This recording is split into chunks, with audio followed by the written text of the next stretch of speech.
Buenas tardes, bueno, continuamos con el seminario de economía austriaca. Esta vez nos encontramos con tres personas que, bueno, no necesitan mucha presentación en Latinoamérica.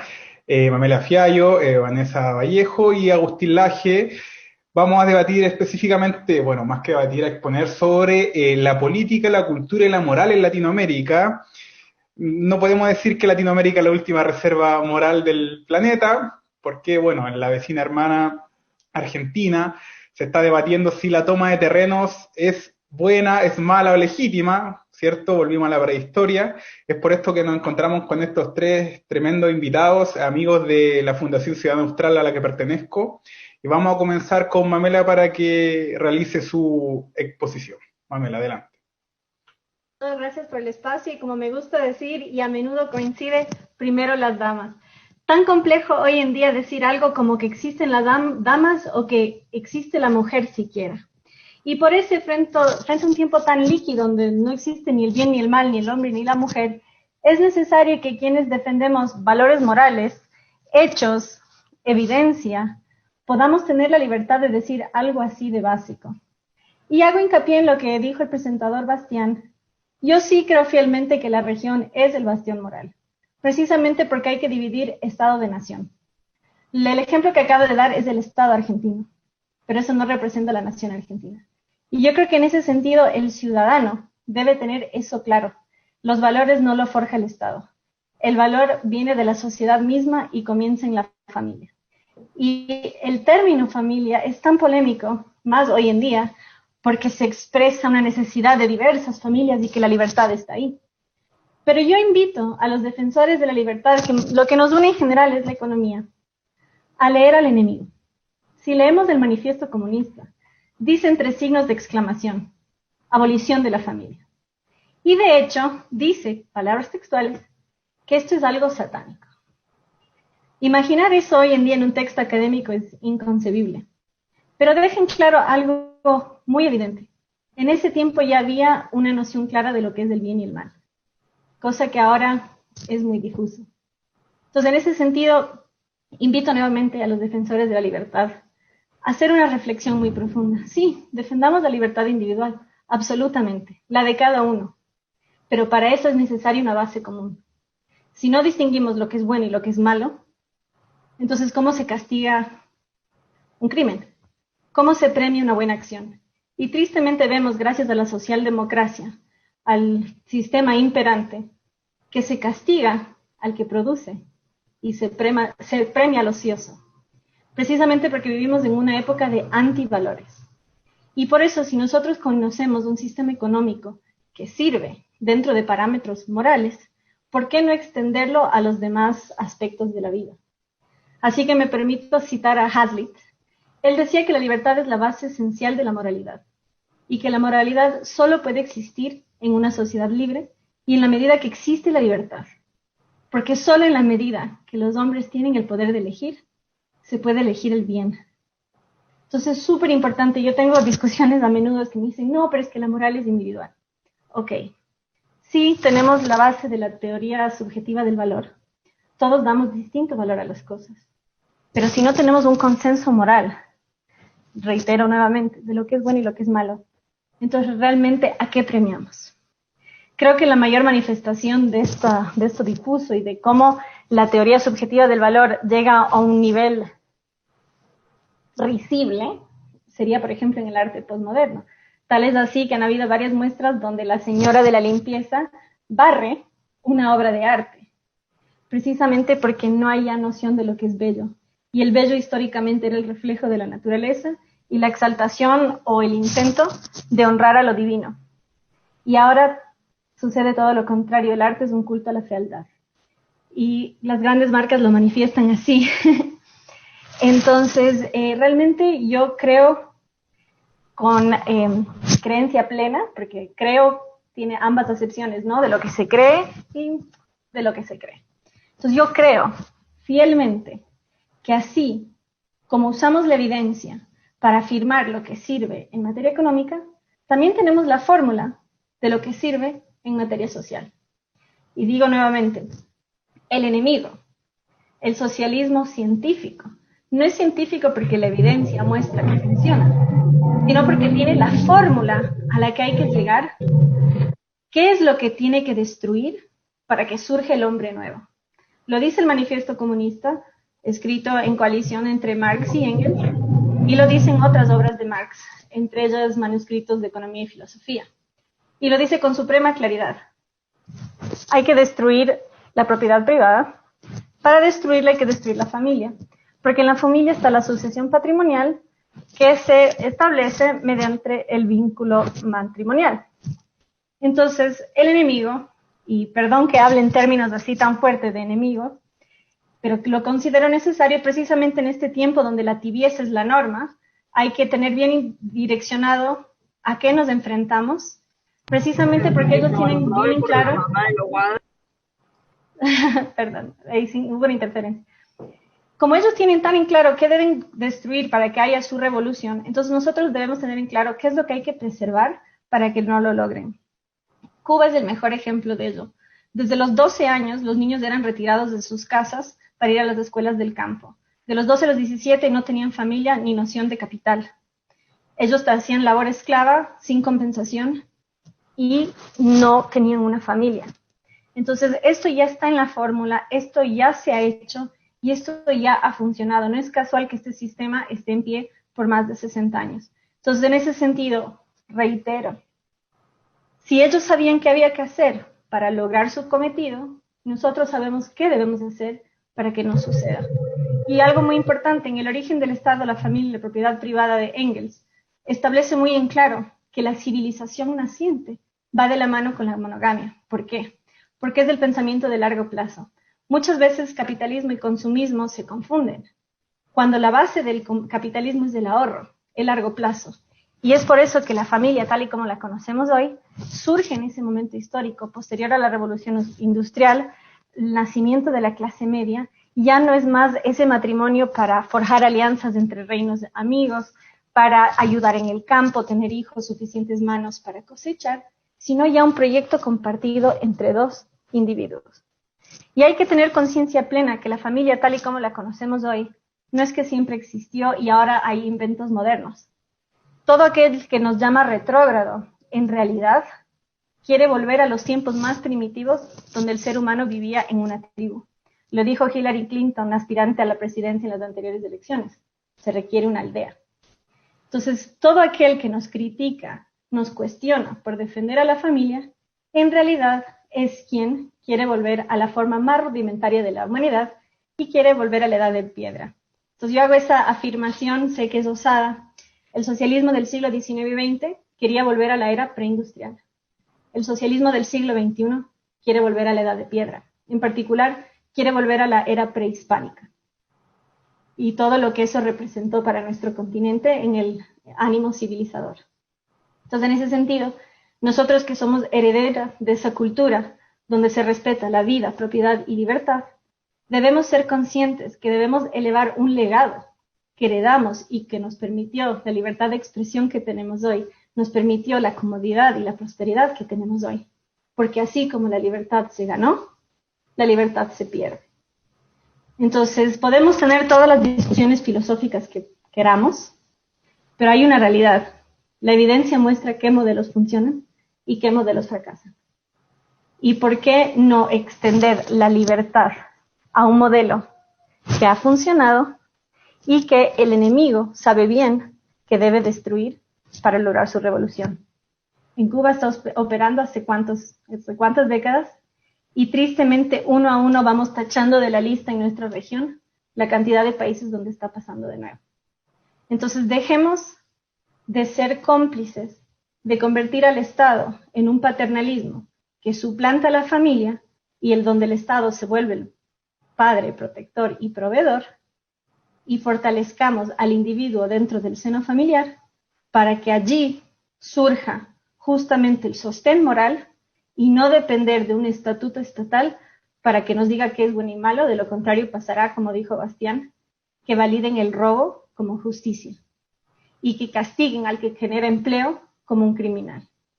Entonces, realmente hagamos conciencia y sepamos la responsabilidad que tenemos, porque no hay libertad sin responsabilidad, se complementan mutuamente. La libertad no es solo yo quiero esto, sino qué voy a hacer yo para garantizar no solo que suceda, sino que se perpetúe.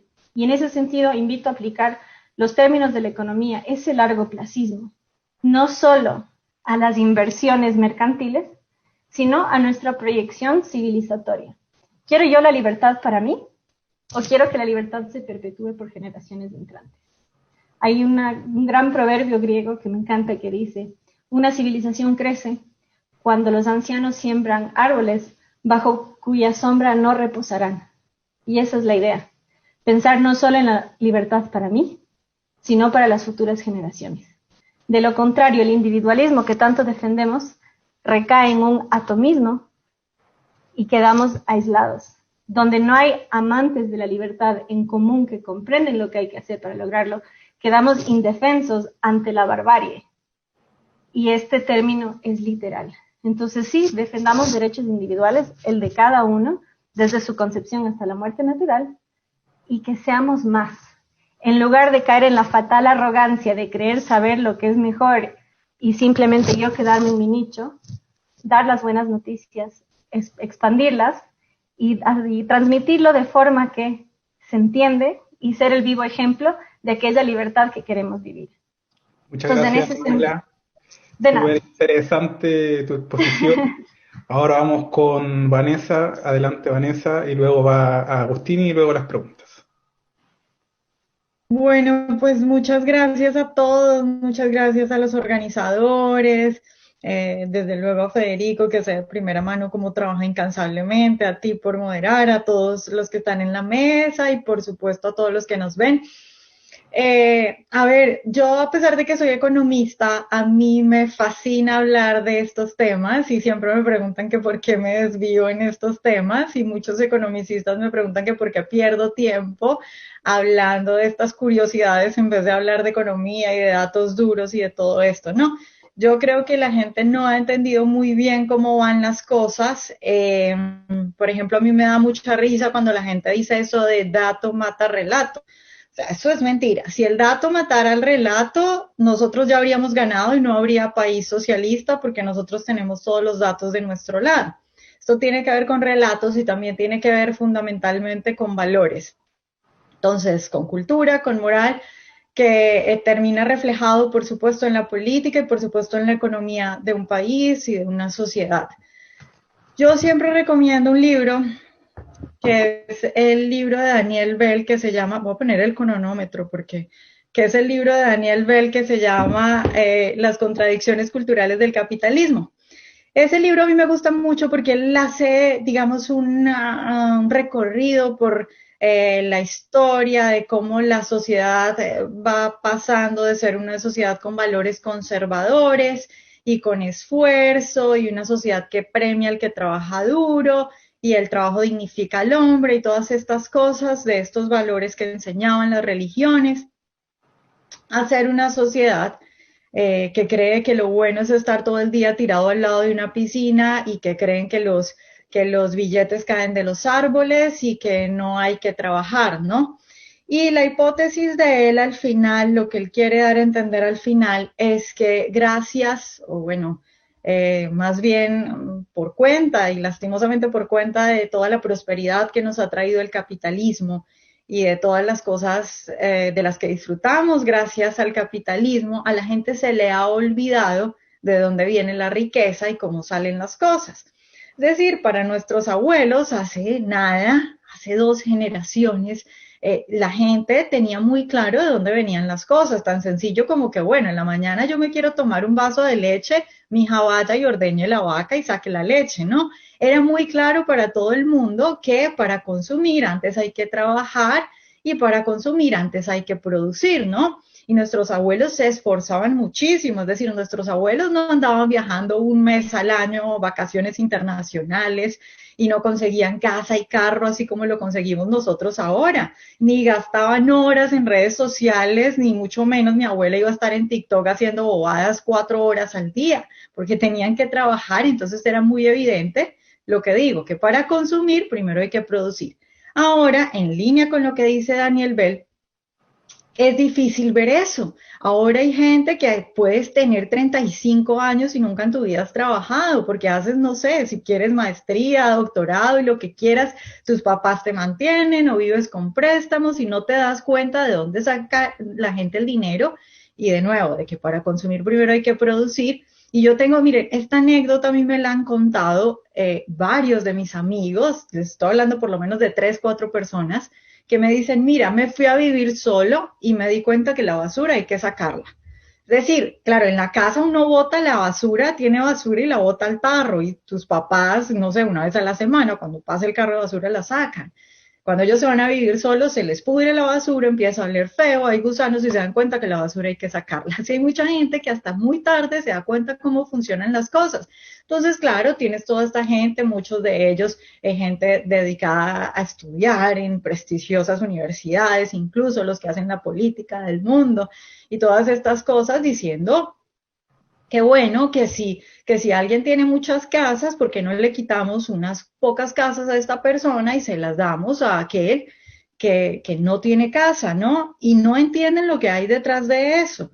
Es decir, si a ellos les hubiera tocado como a nuestros abuelos, entenderían que eso es tipo de decir, bueno, esa persona se levantó a las 4 de la mañana a ordeñar la vaca, entonces llenó no sé cuántos galones de leche, pero hay uno por allá perezoso que se quedó dormido y no hizo nada, pero quiere leche, entonces quitémosle la leche al que se levantó a las 4 de la mañana a ordeñar y démosela al perezoso porque este no tiene leche, que por supuesto es una cosa completamente injusta, pero además completamente perjudicial para la economía.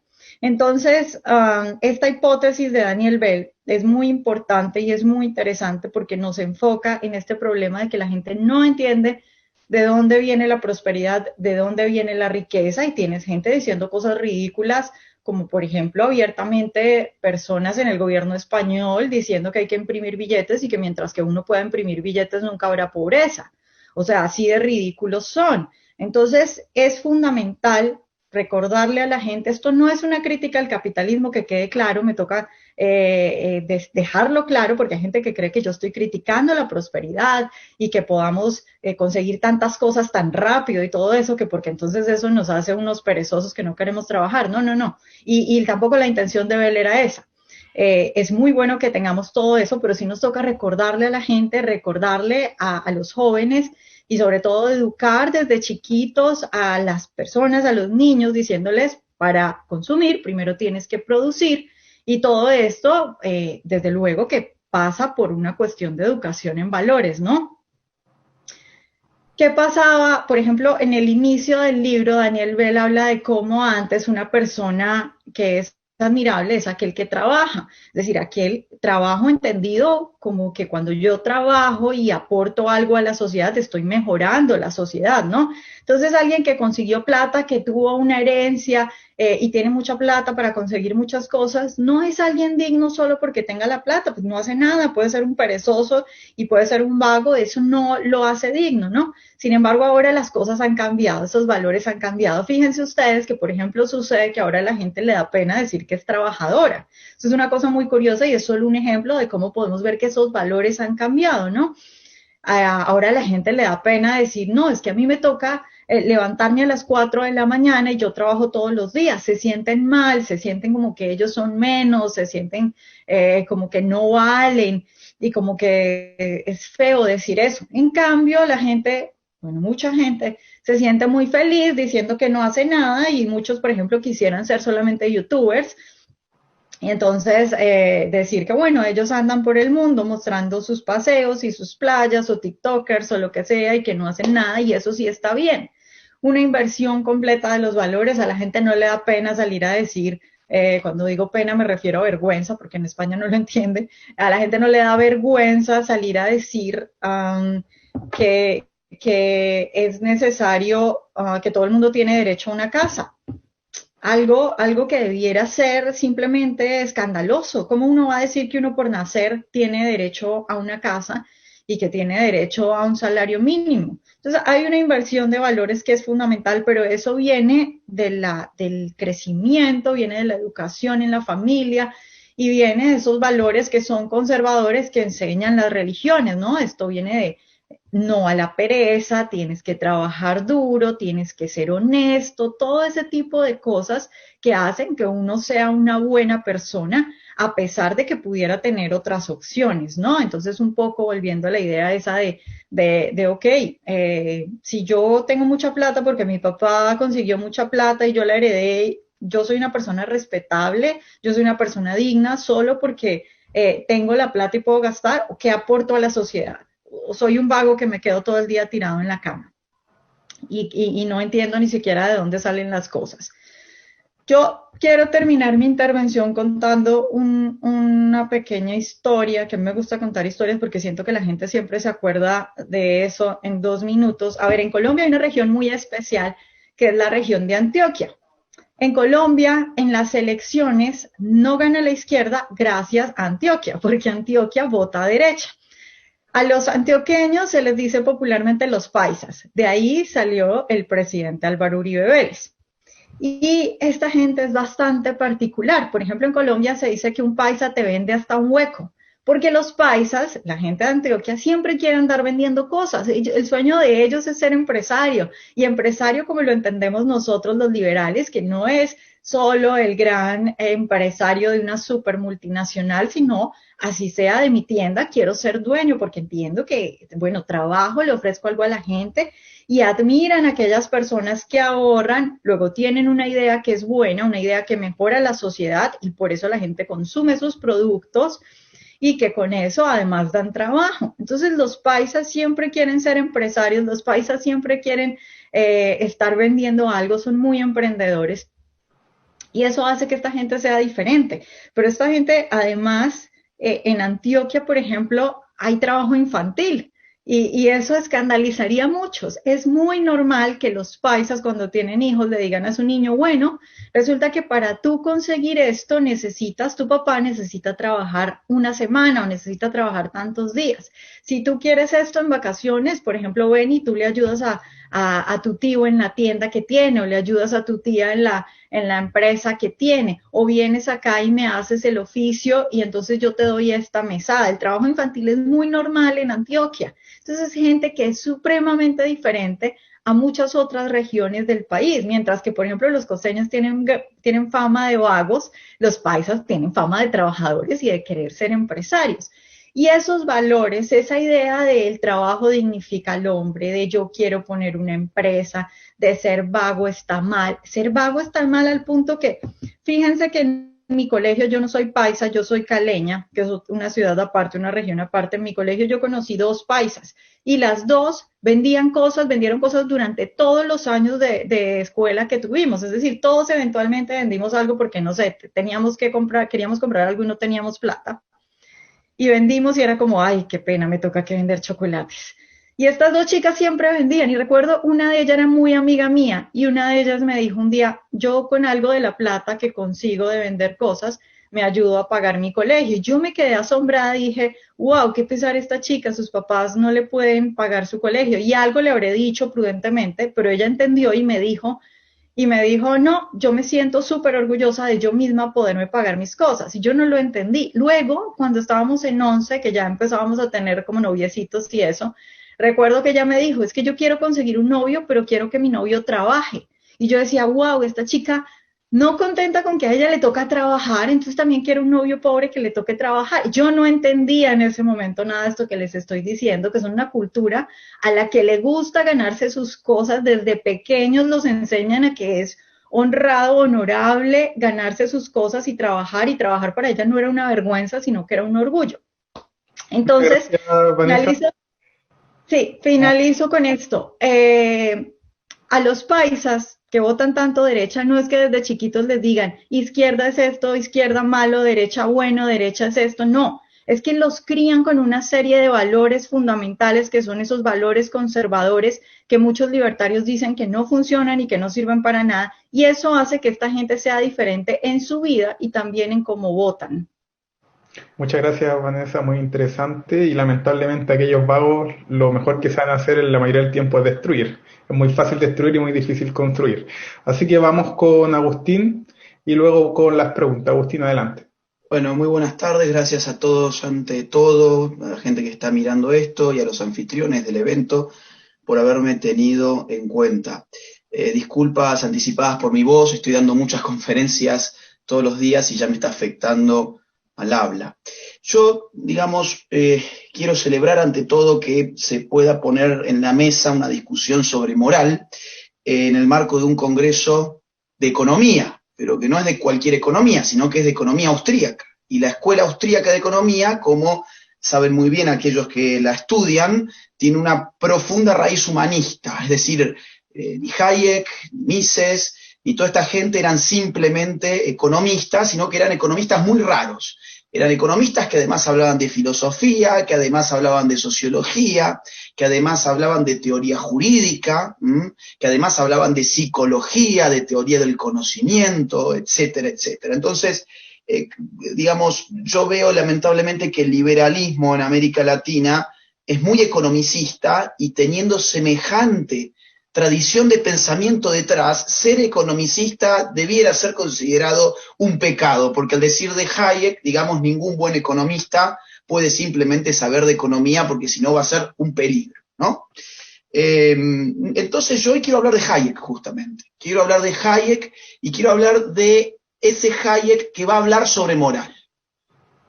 A mí se me pidió que hable sobre moral en el marco de unas charlas sobre escuela austríaca, y entonces digo, bueno, que mejor entonces que repasar al Hayek que habla sobre moral. El Hayek que defiende además la tradición moral, la moral tradicional. Esto es algo que a veces los libertarios no escuchan a menudo, pero bueno, traigo algunas citas del propio Hayek para que podamos entender por dónde va su pensamiento a este respecto y contrastarlo con el constructivismo moral que hoy impera en nuestras sociedades. Primero que nada, para entender lo que, digamos, yo quiero poner sobre la mesa de Hayek, hay que entender que prácticamente todos los libros, toda la obra de Hayek, se basa en diferenciar dos paradigmas antitéticos respecto de los hechos sociales. Un paradigma es el del constructivismo paradigma es el del constructivismo racionalista, y el otro es el del evolucionismo, o el método compositivo, dirá también por allí. Y eso lo vemos muy claramente, incluso de forma explícita, en libros como los que ustedes ven en pantalla, que invito a la gente a que si les interesa este pensador, bueno, acá ya tienen algunos títulos como para tomar nota y poder eventualmente leer. Individualismo, el verdadero y el falso. Ahí tenemos, claro, dos individualismos, dos paradigmas antitéticos. Bueno, en este primer ensayo de Hayek esto se va a ver muy claramente. En la contrarrevolución de la ciencia, lo mismo, va a distinguir digamos, entre aquellos que veían la sociedad de forma orgánica, que iba construyéndose y formándose a sí misma conforme a la prueba y el error, contra los revolucionarios del racionalismo que a partir del siglo XVIII confían excesivamente en el poder de la razón. Esto lo va a explicar muy bien allí, obviamente en los fundamentos de la libertad, derecho, legislación y libertad, y sobre todo en la fatal arrogancia que fue su última obra. Es decir, hay muchos otros libros de Hayek, yo simplemente traigo un puñado de obras entre las cuales, digamos, yo he tomado para armar esta charla muy breve, que espero que me dé el tiempo, no creo, pero bueno, para mostrarles cómo, digamos, Hayek acá siempre pone de manifiestos, hay dos formas antitéticas de concebir lo social, mediante el racionalismo constructivista por un lado, y por otro lado, el evolucionismo social, que es al cual adhiere el propio Hayek. Entonces, algunas citas de él para poder entender esto. Se han producido dos tradiciones diferentes de la teoría de la libertad. Una empírica y carente de sistema, la otra especulativa y racionalista. Hayek está mucho más cerca de los conservadores de lo que él asume en los fundamentos de la libertad. Está tan cerca de los conservadores que gran parte de sus argumentos están basados nada más y nada menos que el padre del conservadurismo moderno, o sea, el irlandés Edmund Burke. La primera, basada en una interpretación de la tradición y las instituciones que habían crecido de modo espontáneo y que solo imperfectamente eran comprendidas. Esto es el evolucionismo, o tradicionalismo en algún sentido también, ¿no? La segunda, o sea, el racionalismo, teniendo a la construcción de una utopía que ha sido ensayada en numerosas ocasiones, pero sin conseguir jamás éxito. Dice luego en Derecho, Legislación digamos, pasamos de los fundamentos de la libertad a Derecho, Legislación y Libertad.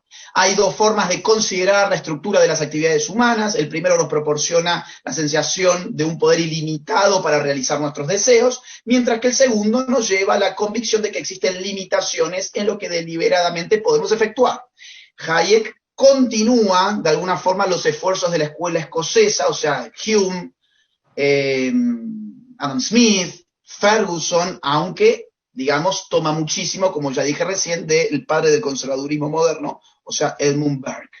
Formaciones sociales, entonces, más allá de la economía, porque ahora parece, digamos, que los libertarios y los liberales, digamos, nos abocamos simplemente a hablar de lo económico. Vanessa recién dijo, cómo un economista, digamos, habla de otras cosas. Celebro que ella lo haga, pero hay muchos economistas que no lo entienden. Bueno, Hayek, cuando hablaba de las formaciones sociales, iba mucho más allá de la economía. Les voy a poner algunos ejemplos de la contrarrevolución de la ciencia. Dice así Hayek: fenómenos como el lenguaje, el mercado, el dinero o la moral no son realmente artificios o productos de una creación deliberada.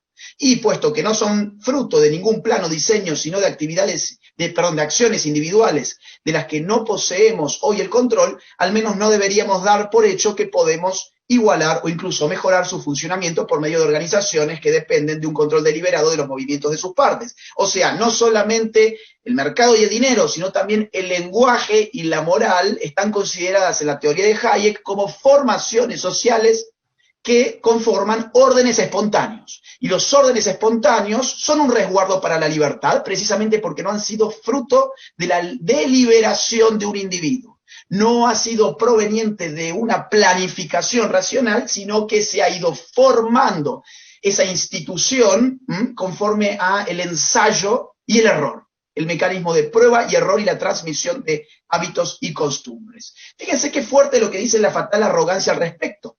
La meta social, que es lo que Mamela decía hace un rato, cuidado, la meta socialista no es otra que la radical reconstrucción tanto de la moral tradicional como del derecho y el lenguaje, para así acabar con el orden existente y sus presuntamente inexorables e injustas condiciones. Muy interesante, digo, acá no está hablando ni de la propiedad siquiera de forma explícita, ni del fenómeno económico, está hablando fundamentalmente de la moral y del derecho y del lenguaje, como una forma de acceso a la revolución socialista. Y habla de la reconstrucción, allí donde hoy estamos hablando de la deconstrucción. Esto tiene, digamos, muchísima actualidad, como ustedes verán. Este fue el último libro de Hayek. Los que tratan de ridiculizar a los paleolibertarios por preocuparse de la moral, deberían en todo caso revisar los propios textos de sus ídolos intelectuales, empezando por el premio Nobel de Economía, Friedrich Hayek. Así que acá hay que hablar con seriedad. Incluso hay una centralidad de la moral, en el pensamiento de Hayek. No es que simplemente dice, bueno, sí, la moral es parte de un orden espontáneo, está muy bien, muy lindo. No, para él es fundamental. Fíjense en los fundamentos de la libertad. ¿Qué dice? El beneficioso funcionamiento de la sociedad libre descansa sobre todo en la existencia de instituciones que han crecido libremente. La libertad no ha funcionado nunca sin la existencia de hondas creencias morales, lo que Vanessa Vallejo dijo recién citando a Daniel Bell. Esta es la tesis de Daniel Bell, y es la tesis en cierta medida de Max Weber también.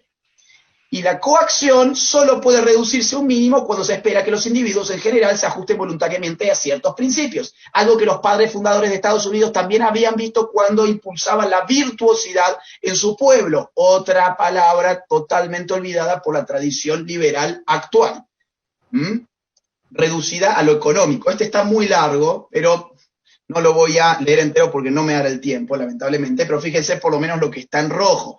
Las normas morales son las más importantes, porque sobre las normas morales tradicionalmente legadas es a partir de donde se ha construido nuestra civilización y nuestras formaciones sociales que hoy permiten un mundo relativamente libre. Incluso la razón depende de nuestra moral. no es la moral fruto, esto es Hume, esto obviamente está pensando en Hume, no es la moral fruto de la razón, sino que fueron más bien esos procesos de interacción humana propiciadores del correspondiente ordenamiento moral los que facilitaron al hombre la paulatina aparición, no solo de la razón, sino también de ese conjunto de facultades con las que solemos asociarlas. El hombre devino inteligente porque dispuso previamente de ciertas tradiciones. Hayek ubica la tradición entre el instinto y la razón. No hay razón sin tradición, con lo cual atacar la tradición desde la razón va a ser un grave error y un peligro para la libertad, según el propio Hayek. Hayek ha sido un gran defensor de la tradición. Lo voy a probar con algunas cositas muy rápido, pues esto, digamos, daría por una conferencia de 2 horas, pero tengo 20 minutos nada más. Esta reverencia por lo tradicional, indispensable para el funcionamiento de una sociedad libre, es lo que el tipo de mente racionalista considera inaceptable. Sabemos que Hayek está, como dije al inicio, combatiendo el racionalismo constructivista, que enfrenta lo tradicional a lo cual Hayek viene a defender. Es probable que una próspera sociedad libre sea en gran medida una sociedad de ligaduras tradicionales. En cierta medida es lo que va a decir Daniel Bell en las contradicciones culturales del capitalismo, citado por Vanessa. Ejemplos actuales, para no irme tanto con el tiempo y pido perdón, si es que no llego a darlos todos. Ejemplos actuales de constructivismo moral. Hoy, llamativamente, cuando más están haciendo ingeniería moral, yo veo un libertarismo ajeno a estas discusiones. Yo no entiendo por qué no nos metemos en estas discusiones si tenemos una batería intelectual enorme de grandes pensadores como Hayek como para poder hacer frente a esto. Y yo di solamente un salpicado de toda la riqueza que tiene Hayek, pues no tengo tiempo de más. Pero digo, ¿por qué estamos ajenos de esto que enfrentan a la libertad, que revientan la libertad? Fíjense, a ver, cosas muy, muy próximas en el tiempo. Esta tiene 3 días. 2 de octubre de 2020. 3, 4 días tiene esto, nada más. En Rosario ahora hay que hacer un curso de perspectiva de género para sacar la licencia de conducir. O sea, para sacar tu carnet de conducir tenés que ir a que el Estado te moralice en una doctrina particular y particularmente ideológica sobre nuestra sexualidad. Digo, ¿por qué no enfrentamos a ese Estado constructivista de lo moral? ¿O solamente vamos a ver ataques a la libertad cuando ese Estado expropia, cuando se mete con la propiedad privada o cuando sube los impuestos? Cuidado con el economicismo, porque la escuela austríaca es todo menos economicista. Bueno, la paridad de género llega a los directorios de las empresas. O sea, ahora, si yo quiero armar una empresa con un amigo en Argentina, voy a tener que conseguir 2 mujeres más, porque lamentablemente mi amigo tiene pene.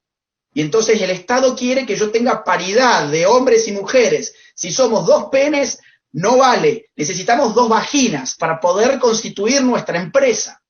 Ahora, se dan cuenta cómo lo moral, que ya lo veía Hayek, digamos, es una esfera que se confunde muchas veces con lo económico y por lo moral se puede penetrar y condicionar la esfera económica. Esto seguramente todos lo conocen, el programa de la televisión estatal, llamado Todes, que viene a reeducarnos a hablar como unos completos imbéciles, o sea, en el mal llamado lenguaje inclusivo, que no incluye absolutamente a nadie y que solamente sirve para enriquecer a personas inútiles como la presentadora de este programa estatizado y estatizante. Ahora, Hayek ya entendía que regular el lenguaje, esto va a estar muy claro en La fatal arrogancia, regular el lenguaje es una misión imposible. El Esperanto ha sido de alguna forma un ejemplo al respecto. Bueno, incluso tenemos periodistas a los cuales se les está obligando a meter especialistas de género en sus respectivos programas. En el caso, este es un caso muy interesante, Babi Echecopar.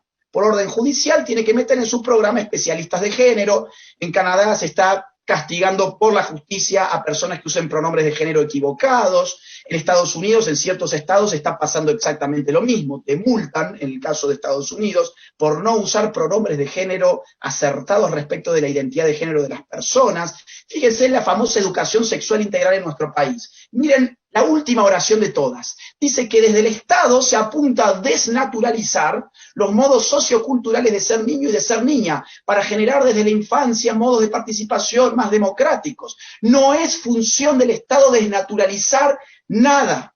No es función del Estado moralizar a los niños en doctrinas ideológicas particulares. Y esto puede ser defendido desde Hayek para mantener los principios de una sociedad libre. Lo mismo, por ejemplo, para traerle un ejemplo de otro país, en Costa Rica, se les está enseñando a los niños que la violencia tiene 3 factores.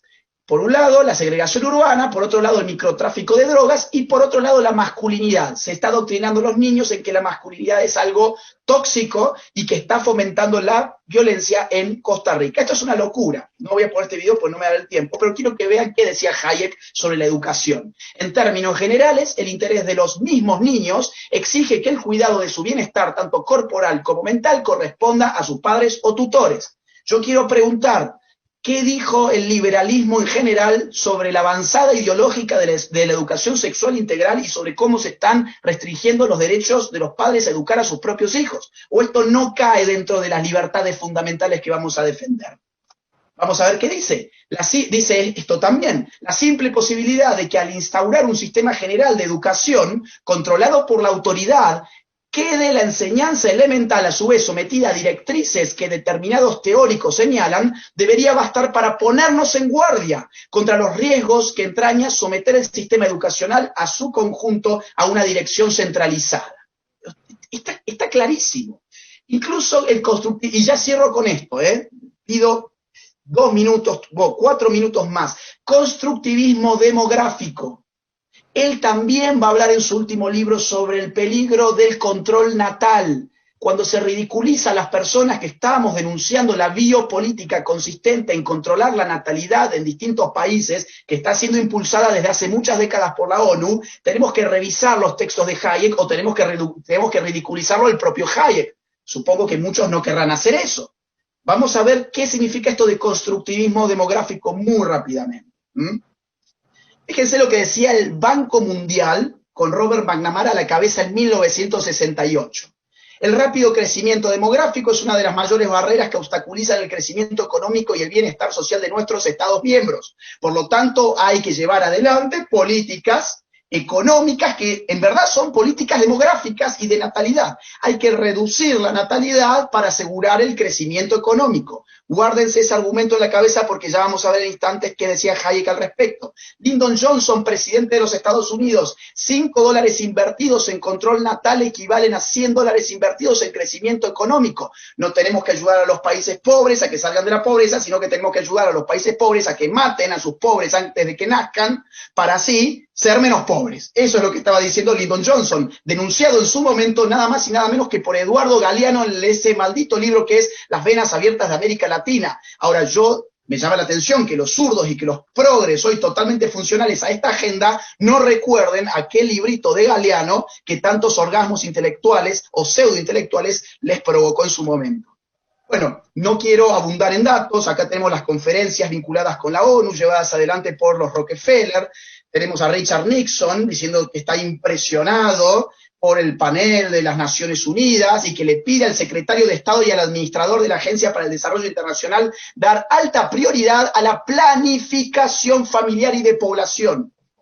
Año 1970, esto no es nuevo, y pone a esta tarea a los secretarios de Comercio y Salud, Educación y Bienestar, los directores de Cuerpo de Paz, la Agencia de Información de los Estados Unidos, a que presten mucha atención al asunto de la población cuando planean operaciones en el extranjero. Naciones Unidas y sus agencias especializadas y otros cuerpos internacionales deben tomar el liderazgo respondiendo al crecimiento de la población mundial. Bueno, voy a ir rápido porque el informe Kissinger del 10 de diciembre del 74, que llama a los Estados Unidos a liderar el control de la natalidad en los países pobres porque representan 3 problemas: contaminación, exterminio de los recursos naturales por su excesivo consumo y migraciones masivas hacia los países ricos. Entonces Kissinger le pide al gobierno de Estados Unidos que haga algo para limitar la población en los países del tercer mundo. No tengo tiempo para leerlo porque estoy corriendo ya.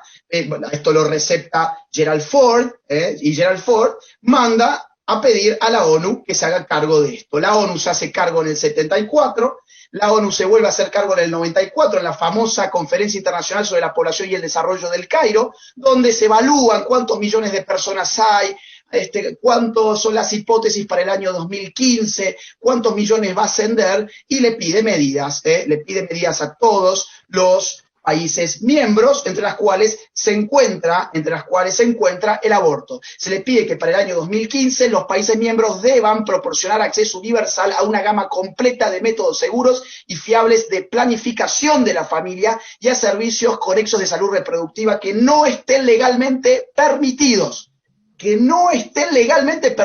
O sea, ni siquiera nuestra soberanía es una realidad, nuestra democracia es una ficción hoy sujeta a este tipo de poderes. Incluso, ¿cuánto dinero nos va a salir esto? La ONU lo dijeron en el año 1994, estoy cerrando, un minuto. 17.000 millones de dólares en el año 2000, 18.500 millones de dólares en el año 2005, 20.500 millones de dólares en el año 2010 y 21.700 millones de dólares en el año 2015. Esas son las estimaciones. Claro, controlar la población en el mundo y la natalidad cuesta mucho dinero. Ahora, ¿qué decía Hayek al respecto? Voy a cerrar rápido con esto. La generalizada opinión de que el crecimiento demográfico implica un progresivo empobrecimiento mundial es sencillamente un error.